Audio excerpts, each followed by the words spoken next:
Kaugnay pa rin sa balitang yan, SUV na may plakang 7 na sinita. Nang duman sa EDSA Busway, makakusap natin ang Executive Director ng Land Transportation Office, si Atty. Greg Pau Jr. Magandang umaga po. Ay, magandang umaga po, Igan. Opo. Magandang umaga po sa lahat na nakikinig. So para sa mga may balak pang dumaan dyan sa busway, anong kakaraping reklamo nito o parusa ng driver ng SUV? Yung pong driver na dadaan po ay disregarding traffic sign. Tapos, meron din pong yung violation of busway. Yun po yung mga kakaharapin pag dumaan po tayo dyan. Opo. Dito on the part, dito naman po si Mr. Edpan, natikitan na po siya kahapon. Worth like 1,000 yung kanyang report. But that's only a preliminary. We already issued a show cause order po para ipaliwanag naman po na ipaliwanag niya that he is not a improper person to operate a motor vehicle.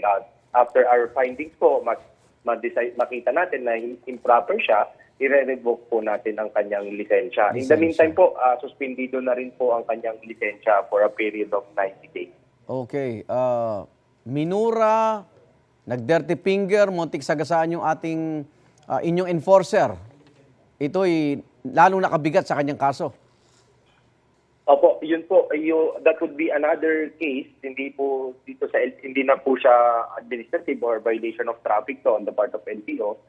But the enforcer can file the appropriate criminal case po doon po sa nangyari po sa kanya kung ano man po ang naramdaman niya po nung time na hinuhuli niya ito. Opo. Na-establish na ho na peke ho yung plakang 7. Opo, tama po, Igan. Peke po in the sense na hindi po ito inisyo ng LTO. Opo. Hindi po ito galing sa LTO. Yung kumpanyang Orient Pacific Corporation, batay sa website nila, pag-aari ng Gatchalian. May pananagutan ho ba sila? Yung pong korporasyon po, pinagpaliwanag din po natin dahil nga po dun sa paglagay ng plaka na protocol plate na 7 na peke. Opo. Pinagpapaliwanag natin why they should not be held liable for imitation and false representation. Opo. So, nakausap nyo na ho ba yung may-ari, Director?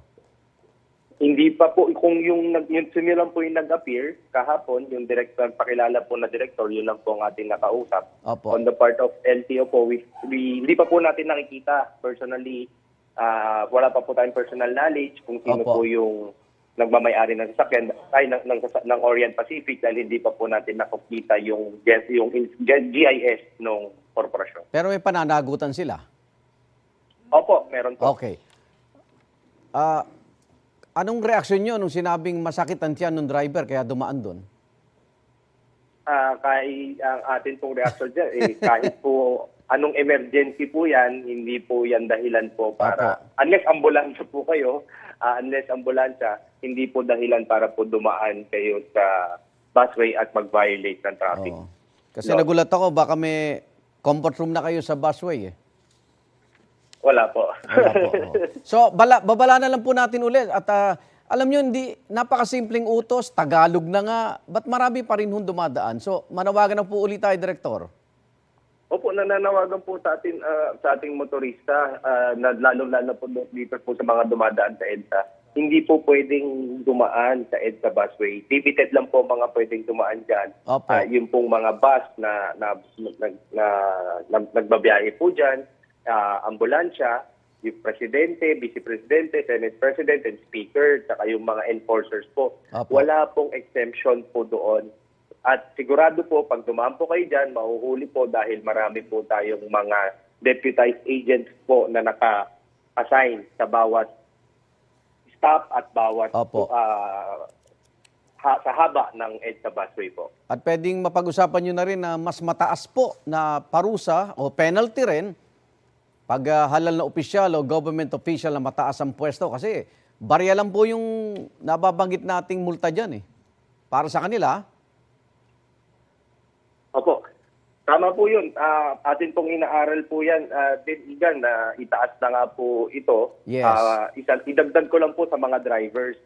O maliit man po para sa inyo o para sa inyong mga amo Tama. yung fine, pero meron po tayong demerit system. Kapag ito po ay na konsumo nyo, pwede pong ma-revoke ang lisensya ninyo.